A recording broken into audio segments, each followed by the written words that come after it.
네, 오늘 투자이펙스의 진행을 맡은 이건희 부장입니다. 일단 오늘은 새로운 뉴페이스가 오셨는데요. 저희 팀에 얼마 전에 합류한 이청원 과장님과 함께 오늘은 진행을 해보도록 하겠습니다. 이청원 과장님 본인 소개 한번 해주시죠. 네, 안녕하세요. 며칠 전에 들어오게 된 스마트 PB센터 이청원 과장입니다. 반갑습니다.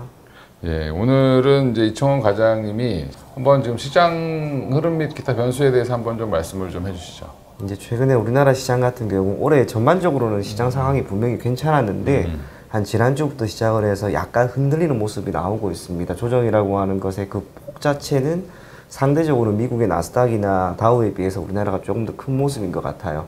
기타 여러 가지 뭐 악재가 있다고 생각하지는 않기 때문에 자연스러운 조정이 지금 나오고 있는 것 정도로 받아들이시면 좋을 것 같고, 그러한 상황에서 지난주까지는 선물시장에서 외국인들의 매도세가 조금 강했지만 그래도 어제 선물시장에서 큰 폭의 매수세가 들어왔기 때문에 시장은 이 구간 내외에서 이제 반등하는 움직임이 나오지 않을까, 제 개인적으로 그렇게 생각은 하고 있습니다. 시장에 산재되어 있는 가장 큰 리스크는 결국에는 금리라고 하는 부분인데, 이제 금리 인상은 사실상 마무리되는 국면이기 때문에 우리가 시장 금리에 대해서는 크게 걱정하실 필요는 없을 것 같고요. 이제 반도체 업종에서 뭐 삼성전자나 SK 하이닉스 같은 경우 실적이 어느 정도 마무리가 되고 조금 더 좋아지게 된다면 결국에는 지금 코스피 기준 2600포인트는 무난하게 올라설 것이다, 그렇게 생각을 하고 있습니다. 네, 최근에 보면 이제 금리 인상이 두 번 더 있을 수 있다라는 걸 계속 시사하고는 있는데, 일단 그거에 대해서 시장과 이제 계속 싸우고 있는 중이죠. 연준과 시장이 계속 엇박자를 내고 있는 상황인데, 여전히 그건 좀 여러 지표들을 좀 확인하면서 지켜봐야 될 것 같고요.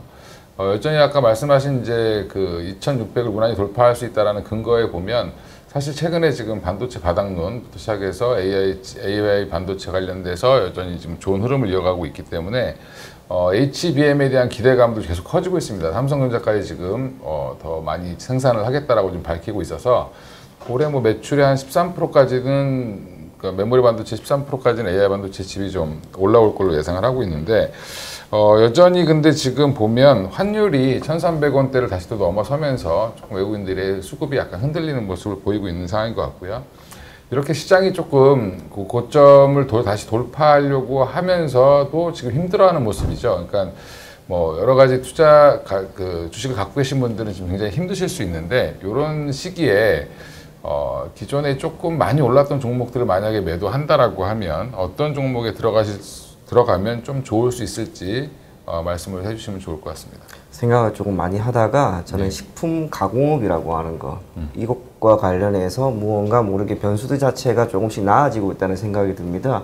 우리가 흔히 식품업이라고 하면은 그게 두 가지로 나뉘어집니다. 식품 소재가 될 수도 있고 가공이 될 수가 있는데, 가공업체 같은 경우에는 여러분들 모두가 잘 알고 있는 농심, 오뚜기 같은 기업들이 있습니다. 통상적으로 이 기업들 같은 경우에는 기본적으로 비용의 측면에 해당하는 매출 원가나 판관비, 이 부분에 있어서의 감소가 크게 견인되면은 응당 실적이 매우 나아집니다. 그도 그럴 것이 크게 두 가지. 첫째로는 지난해 같은 경우에는 인플레이션이 상당 부분 대두되면서 국제 곡물 가격이 많이 올라갔는데, 올해는 이제 어느 정도 안정이 되고 있는 거죠. 뿐만 아니라 원달러 환율도 뭐 어제 같은 경우만 보더라도 1,300원이 올라갔다, 넘어섰다, 이게 우려가 되는 목소리도 있긴 있지만, 원달러 환율은 결국에는 지속적으로 시간이 흐르면서 많이 올라갔던 부분인데 이제는 1,300원 이하로 어느 정도 떨어지지 않을까, 그렇게 생각을 하고 있습니다. 이 환율이라고 하는 것은 결국에는 자국 통화에 대한 타국 통화의 상대적 교환 비율인데, 미국이 지속적으로 금리 인상을 할 수 있는 여건이 이제 안 되었기 때문에 강달러는 어느 정도 마무리될 것이고, 이에 따라 우리나라 같은 경우 경상수지가 어느 정도 적자폭이 이어지고 있다 하더라도 이제 이게 다시 흑자로 전환이 되는 그 과정 속에서 원달러 환율이 어느 정도 안정은 될 거라고 봅니다. 그렇다면 식품 가공업체 같은 경우에는 기본적으로 국제 곡물 가격, 원달러 환율 모두 비용의 측면에서 감소되는 효과가 발생하기 때문에 응당 영업이익률은 올라갈 것이다, 그렇게 생각을 하고 있고요. 이제 판매 가격 같은 경우에는 그런 거죠. 한 차례 판매 가격을 이미 올렸습니다. 우리 모두가 알고 있는 것처럼 가격은 한번 올라가게 되면은 더 이상 내려가지는 않습니다. 그렇기 때문에 올라간 판매 가격, 이 점 토대로 매출액은 결국에는 올라갈 것이고, 이러한 상황에서 비용은 감소된다면 많은 기업들은 영업이익률 자체가 상당 부분 나아지지 않을까, 그렇게 생각을 하고 있습니다. 네, 그럼 그 중에서 눈여겨볼 만한 기업을 하나 딱 찍어주신다면 어디를 봐야 될까요? 네, 저는 농심을 조금 보려고 합니다. 다른 것보다 농심 같은 경우에는 흐름 자체가 상당히 좋았습니다. 올해 뭐 며칠 전에 노이즈가 한번 있었긴 있었지만은 그 전까지 농심이 보였던 실적은 굉장히 괜찮았습니다. 1분기 기준으로 매출액은 8,600억 원 수준이었고 영업이익은 638억 원 수준. 통상적으로 이런 식품 가공업체들 같은 경우에는 매출액의 변화가 크지도 않습니다. 그리고 판매량 자체의 변화도 크지 않은데 기타 국제 곡물 가격과 원달러 환율 여기에 대한 부담이 상당 부분 완화되었기 때문에 역시 추후에 실적이 더 나아질 수 있는 환경은 저는 마련이 되었다라고 생각을 하고요.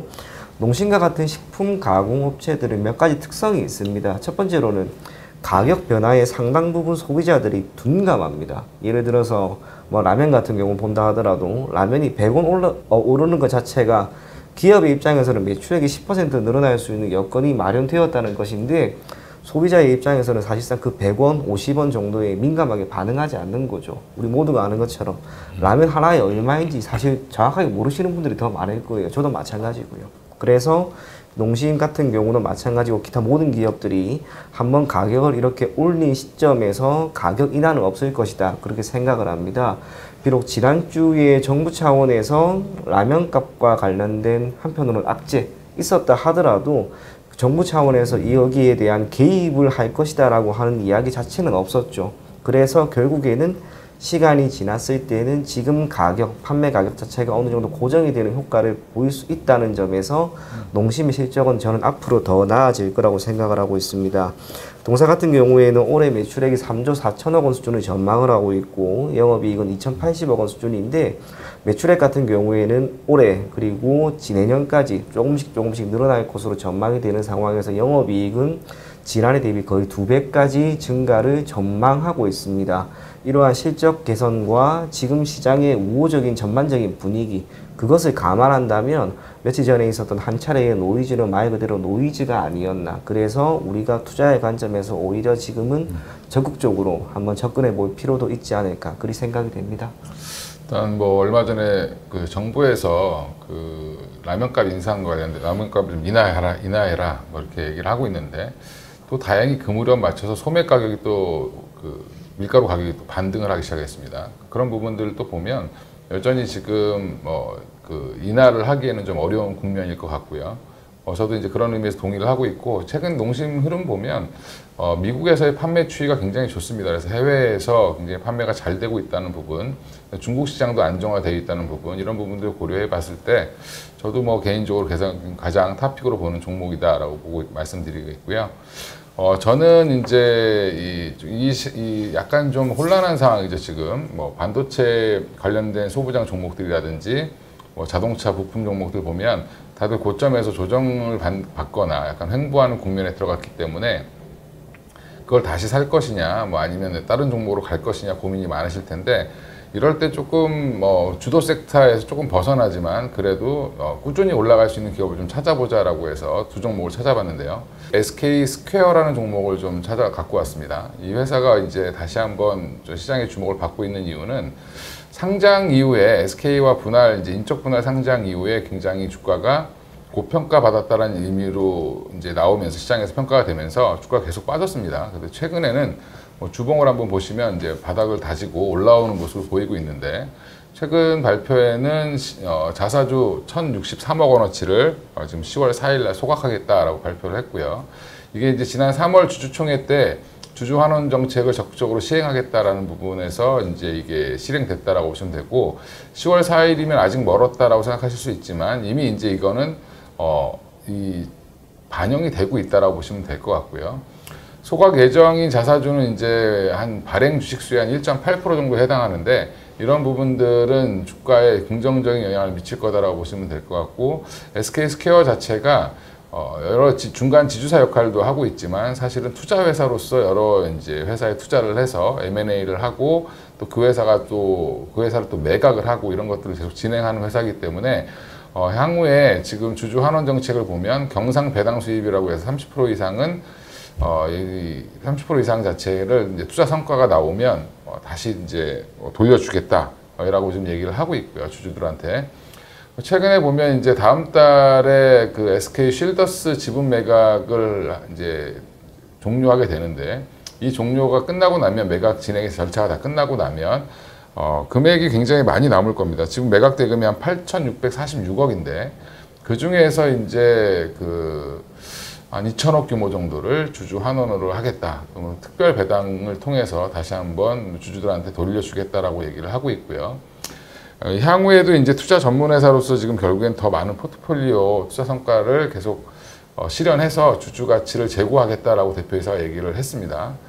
결국에는 지금 자사주 소각을 한다든지 배당을 또 확대한다든지 이런 부분들은 결국에는 이제 주당 가치를 올릴 수 있는 방법이기 때문에 향후에 중장기적인 관점에서 봤을 때 저는 SK 스퀘어 주식은 좀 꼭 보실 필요가 있다라고 보고 있고요. SK그룹이 최근에 굉장히 많이 힘들어하고 있습니다. SK이노베이션도 얼마 전에 이제 어제 발표를 했죠. 유상증자를 하겠다라고 하면서 주가가 좀 많이 빠졌는데, 투자는 많이 해야 되는데 생각보다 이제 여기저기 일은 좀 많이 벌려놓고 있는 상황이어서 이런 것들이 아마 이제 수확 시기가 되면 좋은 성과가 되지 않겠나 싶고요. SK 스퀘어 같은 경우는 그동안 좀 안 좋았던 부분들을 이제 해소하면서 주가가 반등할 걸로 예상을 하고 있습니다. 그리고 또 하나는 지금 화학 기업들에 대해서 굉장히 관심이 조금 이제 생기기 시작하는 상황이죠. 최근에 보면은 뭐 국도화학이라든지 아니면 효성 첨단 소재라든지 뭐 효성 TNC, 그다음에 뭐 롯데케미칼까지도 이제 반등을 하려고 하는 모습을 보이고 있는데, 결국에 이제 중국 소비의 회복, 뭐 중국 경기 부양에 대한 기대감, 이런 것들, 그다음에 지금 성장주들이 너무 많이 올랐기 때문에 이런 것들에 대한 뭐 새로운 많이 빠져있는 종목들에 대한 관심, 이런 것들이 좀 작용하고 있는데, 그 중에 이제 코오롱 인도도 이제 바닥권에서 한번 장대 양봉을 한번 그렸습니다. 그게 이제 어떤 계기가 됐냐면 21일 날 관세청에서 이제 아라미드 수출액을 발표를 했는데, 수출액이 한 2억 626만 달러로 전년 대비해서 한 19% 정도 증가를 했습니다.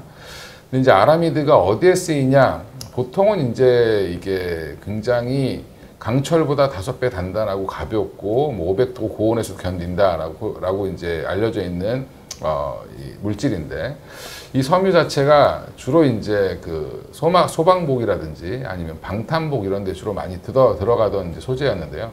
이런 소재가 지금은 5G 광 케이블을 좀 보호하는, 이제 5G를 깔려면 결국엔 광 케이블을 바닥에 깔아야 되는데, 이 케이블이 손상되면 안 되기 때문에 그 케이블 표면에 이 아라미드 소재가 들어가서 이걸 보강제로 좀 많이 쓰이고 있습니다.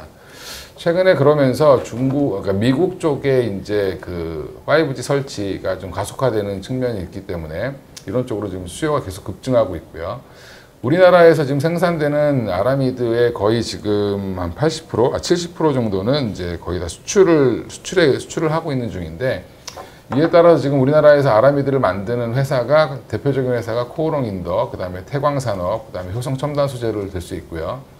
그 중에 이제 코오롱 인더가 주가는 계속 제일 많이 바닥권에 있습니다. 그리고 이제 태광산업 같은 경우는 워낙 바닥권에 있긴 하지만 유통 주식이 거의 한 15%, 16% 정도밖에 안 되기 때문에 주가 반응을 별로 안 하고 있는 상황이고요.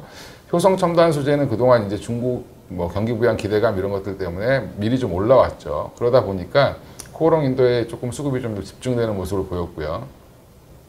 지금 이제 코오롱 인도를 좋게 보고 있는 거는, 코오롱 인도가 지금 아라미드 수요가 급증하면서 공장을 증설하고 있는데, 증설이 아직 진행 중입니다. 진행 중임에도 불구하고 증설되면 생산될 양들을 이미 한 70% 선구매를 이제 고객 측에서 했습니다. 그럼 한마디로 공장을 짓지도 않았는데 물건은 이미 팔렸다, 예약 판매가 되고 있다라고 얘기를 이제 말씀을 드릴 수 있고요.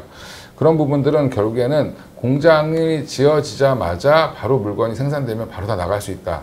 결국에는 선판매가 완료된 상황이기 때문에 이게 향후에는 뭐 매출과 실적에 큰 공헌을 할 걸로 보고 있기 때문에, 지금 뭐 장대 양봉 이후에 크게 상승한 이후에 한 이틀 이상 조정을 받았는데, 제가 볼 때는 뭐 조만간에 조정 이후에 다시 한번 반등이 크게 나올 걸로 예상을 하고 있어서 이제부터는 코오롱 인더를 한번 좀 주목해 보셔도 좋을 것 같다라고 해서 이상 오늘 말씀드리겠습니다. 이번 주에 이제 여러 가지 일정들이 좀 아직도 남아 있는데 미국의 이제 PC 관련돼서 이제 소비자의 성향 어떻게 이제 나올 건지 이제 간밤에 또 나올 텐데 사실은 지금 매크로 지표는 별 의미는 없는 것 같고요. 지금 미국 시장 보면 전일에 이게 기술주 중 그동안 좀 많이 올랐던 엔비디아라든지 그다음에 테슬라 같은 경우가 좀 조정을 크게 받으면서 나스닥 중심으로 좀 하락하는 모습을 보였고요. 미국에서도 여전히 엔비디아의 고점 논란, AI 버블 논란이 계속 있습니다. 하지만 이제 그 산업의 성장성에 대해서 의심하는 쪽은 없기 때문에 이게 주가가 좀 많이 선반영되어 있기 때문에 조정이 언제든지 나올 수 있다는 부분들은 인지하실 필요가 있을 것 같고요. 관련해서 국내 기업들도 엔비디아만큼의 고평가는 되지 않았지만 최근에 급등을 했기 때문에 단기적으로 엔비디아 영향 때문에 조금은 조정이 나올 수 있다라는 부분 좀 인지하실 필요가 있고요. 테슬라발로 이제 최근에 이제 2차 전지가 다시 한번 전고점 부분까지 올라갔었는데 이 부분도 여전히 지금 전고점에서 눌리고 있죠. 이제 약간 박스권을 형성하는 모습이 좀 나오고 있는데 이 부분은 이제 테슬라의 하락에 따라서 결국엔 국내 2차 전지 주식들도 당분간은 좀 쉬어가는 모습이 나올 가능성이 높다라고 보시고 대응을 하시면 될 것 같습니다.